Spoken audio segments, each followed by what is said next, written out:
नमस्कार, बहुत स्वागत है आपका जी न्यूज की खास पेशकश ज्योतिष गुरु में। मैं हूं आपके साथ ज्योतिष गुरु शिरोमणि सचिन। मित्रों, अक्सर लोगों को आपने कहते हुए सुना होगा, क्या आपकी बिटिया या बेटे की पत्रिका में कोई मांगलिक दोष है? और इस मांगलिक दोष के कारण बच्चों के विवाह में बहुत सारी परेशानियां आ जाती हैं। यही परेशानियां अगर विवाह में आ रही हैं, मंगल दूषित अवस्था में है, इस मांगलिक दोष का दुष्प्रभाव बच्चों की सेहत पर पड़ रहा है, उनके दांपत्य जीवन को खराब कर रहा है, या उनका विवाह अभी तक नहीं हो पाया, तो यही मांगलिक दोष उनके विवाह में बहुत सारी बाधाएं उत्पन्न करेगा। मित्रों, इस मांगलिक दोष से बचने का महा उपाय क्या है? कैसे इस मांगलिक दोष को आप शांत कर सकते हैं?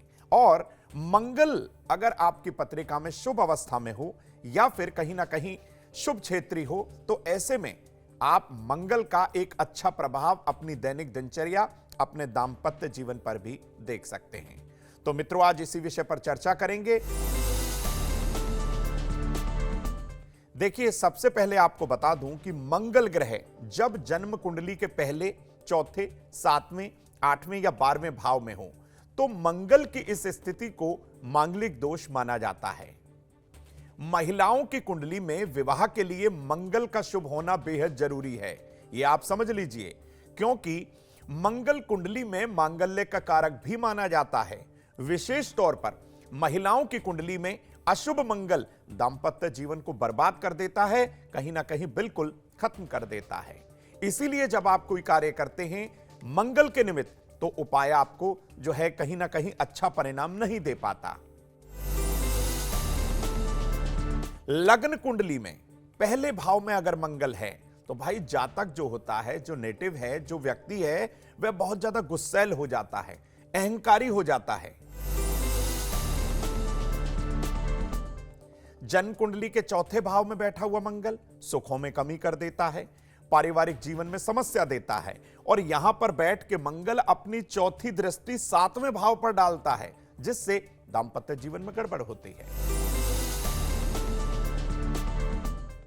मंगल कुंडली के 7वें भाव में हो, अगर पीड़ित हो, तो भाई ये अवस्था भी मांगलिक ही कहलाएगी।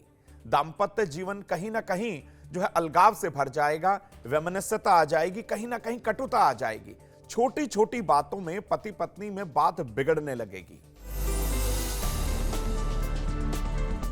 जन्म कुंडली का 8वां भाव, जो कि ससुराल का भाव भी होता है, तो भाई अगर यहां पर मंगल है, तो ससुराल से रिश्ते खराब करा सकता है। अचानक आप चोटिल हो सकते हैं, कोई आपके साथ दुर्घटना हो सकती है।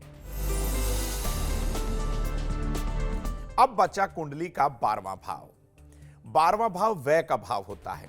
जन्म कुंडली के 12वें भाव में बैठा हुआ मंगल जीवन में समस्याएं देने लगता है, रोग, कलह, कलेश। अचानक जो है, अगर आप मंगल दूषित अवस्था में आपकी पत्रिका में, तो आप हॉस्पिटलाइज भी हो सकते हैं, आपको चोट लग सकती है। तो इस मंगल को मनाने का आपको प्रयास जरूर करना चाहिए। अब इस मांगलिक दोष को शांत कैसे कर सकते हैं? यही मांगलिक दोष अगर शांत हो जाए, तो इतनी सारी प्रॉब्लम्स का एक ही सॉल्यूशन है। यही मांगलिक दोष अगर शांत हो जाए, तो विवाह में आने वाली बाधा दूर हो जाएगी, दांपत्य जीवन सुखद हो जाएगा, आप चोटिल नहीं होंगे, और कहीं ना कहीं शुभता आपको प्राप्त हो जाएगी। तो कैसे करना है इस मंगल दोष को शांत? शुक्ल पक्ष के मंगलवार से आप उपवास रखना शुरू कर दीजिए। लगातार 27 मंगलवार तक आप व्रत रख सकते हैं, यदि आप स्वस्थ हैं तो। अपने खाने में नमक का कम से कम प्रयोग करिए, यह मंगल का बहुत अच्छा उपाय है। अपने घर की पूर्व दिशा में सुबह या शाम हनुमान चालीसा का पाठ कर लीजिए।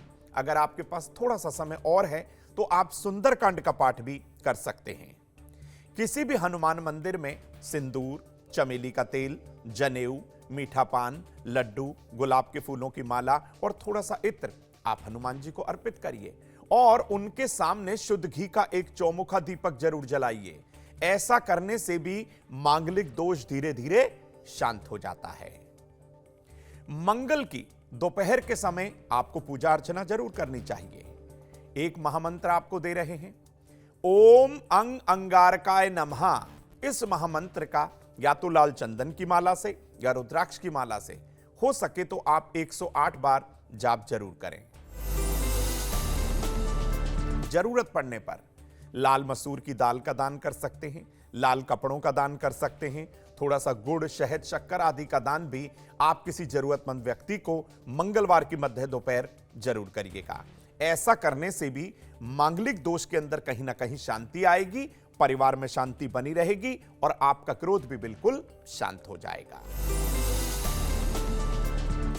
तो मित्रों, आज हमने आपको बताया कि भाई मांगलिक दोष हो जाए तो कैसे यह पीड़ा देता है, कैसे आपके अंदर जो है एकदम से क्रोध भर देता है, आप गुस्से में आग बबूला हो जाते हैं। लेकिन इस मांगलिक दोष को शांत करने के छोटे छोटे महा उपाय आपके साथ साझा कर दिए हैं। तो मित्रों, आज के विषय में इतना ही। फिर किसी नए विषय को लेकर ज्योतिष गुरु आपके समक्ष आएंगे। जुड़े रहिए जी न्यूज के साथ। दीजिए मुझे इजाजत। नमस्कार।